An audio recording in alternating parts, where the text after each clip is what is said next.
person you're conflicted, or what other rules we'd even have to, rules or statutes we'd even have to refer to about a consultant. And I can tell you about the... Sorry. I just want to point out that subsection B is adopt regulations to carry out this section. And that is very broad to allow the people putting forth the regulations to sort out all of those details and issues, which is, as you know, how we legislate all the time. So I don't think it's the job of the 24 of us in this room to identify every consultant that is used. I agree, but it does still say that I have to identify what my conflict is. Yeah, so I agree that I think Vice Chair Barr just agreed to that the existence of the conflict has to be disclosed as opposed to identifying it. He just accepted that that as a modification.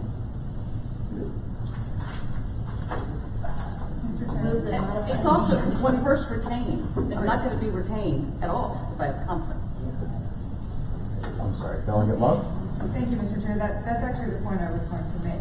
If there is a conflict, you're not going to be retained.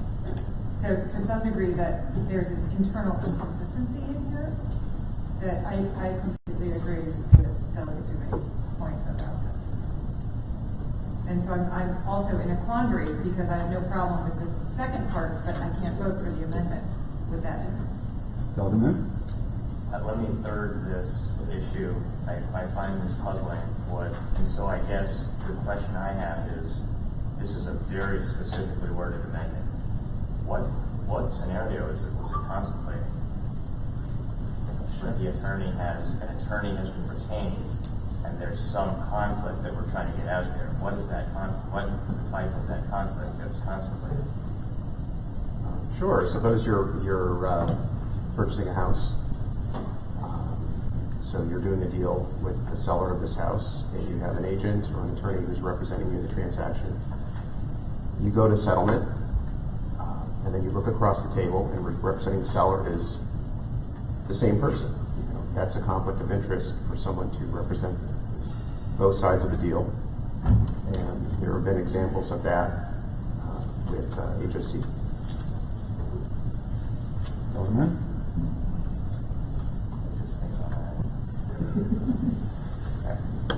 Next time we have attorneys in our We do have. Delegate Lucas? Can I make a suggestion, since the 16107.1 provision of this seems to be relatively uncontroversial, that we split the subcommittee's amendment and move the non-controversial portion and return to the controversial portion? I would accept that as an amendment to my amendment. Yeah, great idea. All in favor of the 16-107.1 provision, signify by saying aye. Aye. Any opposed to that one provision? Okay. Progress. Turn the page back over. 16-106.1.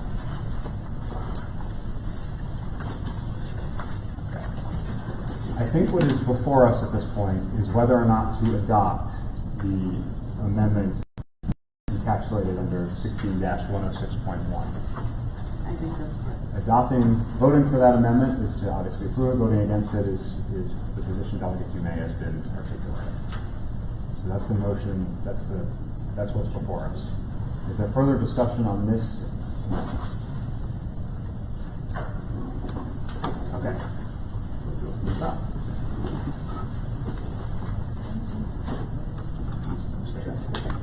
Delegate Barbeck. This is on the, yes. So, yes. Okay, all right, guys. Again, for clarity, we are voting on, if you have the amendments, okay, the bold and underlined part under 16-106.1, that is what we were voting on, whether to put that in the bill or not. As is on the page in front of it. Because we already adopted the second. Correct.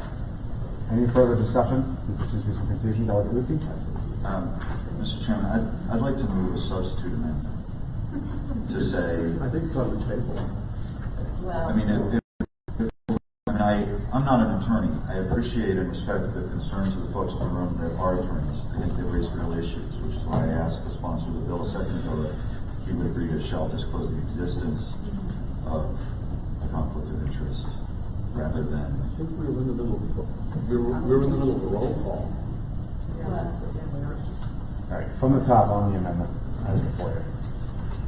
Delegate Barbeck. No. Delegate Carr. Yes. Delegate Chokridian. Okay. Delegate Collison. Yes. Delegate Dumaine. No. Delegate Fraser Hidalgo. No. Delegate Gilchrist.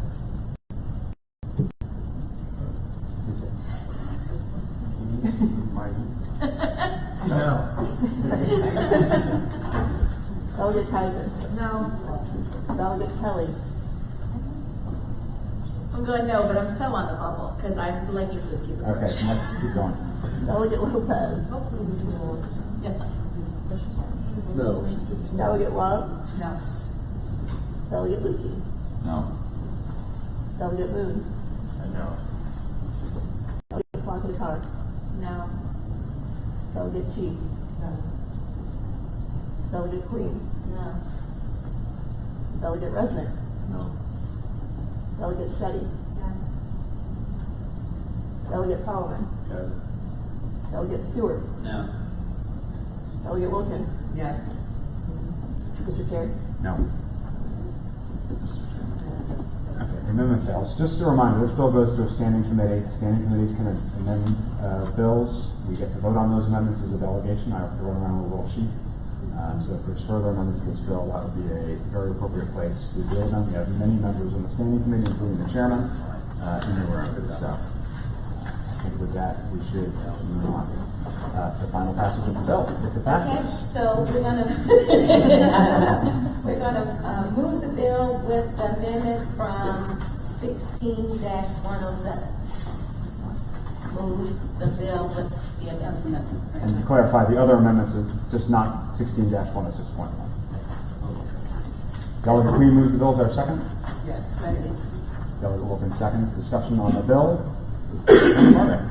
Yeah, I'm going to vote against the bill. No evidence was provided to the delegation or the subcommittee of procurement irregularities. Now, I know there are people who dislike some of the procurements that were made and some of the public policy decisions that HOC made, but there's no evidence that there's a problem with the procurement process itself. And so I don't understand why we're micromanaging HFC in this fashion, and for that reason, I'm voting no. Further discussion on the bill? Delegate Chief. I just have a question. Does this mean if we pass this bill, HOC will have to report to the Department of Procurement for anything related to procurement? Vice Chair of the bill. Can you just explain, Vice Chair?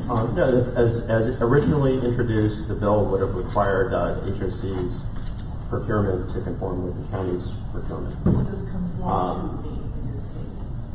That was the bill as introduced.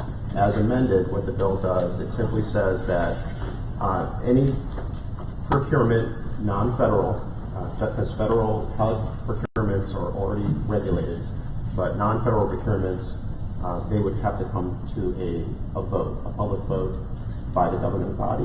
The commission, if it's $150,000 or greater, but there's no longer anything in the bill that requires coordination with the county.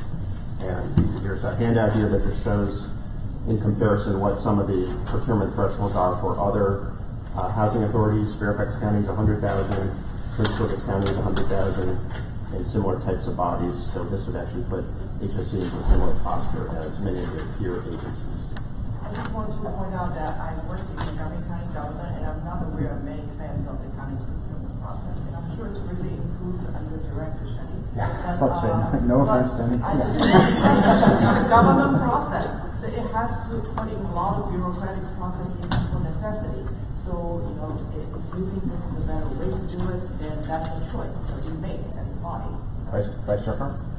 So thank you, Delegate. Yeah, that's the exact reason why this amendment exists, because the bill is introduced, I think, had that concern that was expressed by the county council, and this amendment is meant to address that concern about tying it to the county's procurement process. Further discussion on the bill? Okay, from the top. Delegate Marve. No. Delegate Carr. Yes. Delegate Collison. Yes. Delegate Dumaine. Yes. Delegate Fraser Hidalgo. Yes. Delegate Gilchrist. Yes. Delegate Kaiser. Yes. Delegate Kelly. Yes. Delegate Lopez. Yes. Delegate Love. Yes. Delegate Lukey. Yes. Delegate Moon. Yes. Delegate Blankenship. Yes. Delegate Key. Yes. Delegate Queen. Yes. Delegate Resnick. Yes. Delegate Shetty. Yes. Delegate Solomon. Yes. Delegate Stewart. Yes. Delegate Wilkins. Yes. Mr. Chair. Yes. All right, the bill passes. Before you all run off, first of all, let me say you guys never fail to surprise me. That was fascinating. Just a reminder, on March 20th at noon, we'll have in this room our staff lunch. This is our last scheduled meeting. I just want to thank you all for your work, particularly the work of our chairs. Delegate Wilkins, Delegate Queen, Delegate Kelly, Vice Chair Carr did a great job getting us through our work. My drawer, which I don't have in delegation, is empty, so we did really good work. Delegate Love. And I also wanted to thank you, Mr. Chair, for guiding us through some really interesting conversations. Mr. Chairman, and we thank the staff as well. Oh, absolutely. Thank you. Thank you for reminding me. From DLS, as well as Michelle and Mary Ellen and Stacy for helping us through these meetings. Thanks for the reminder, Mr. Jordan. With that, we are adjourned. Thank you all.